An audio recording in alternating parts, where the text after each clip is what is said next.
Mga boss, panoorin natin 'to. Inatake ng ahas yung inakay na ibon. So, yun yung nanay niya, oh. Nanay ng inakay, oh. Tapos may isa pa yatang itlog na hindi pisa. Ang gara ng nilimliman niya, wala man lang mga damo-damo. Diba malimit kapag mga ibon na naglilimlim, may mga pugad yan.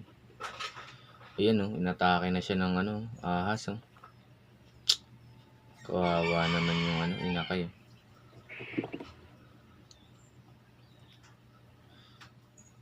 Magkakasya kaya yan sa bibig ng ahas? Ayan, wala na. Sana nahanap na siya ng nanay niya. Tapos yung isa lilimliman niya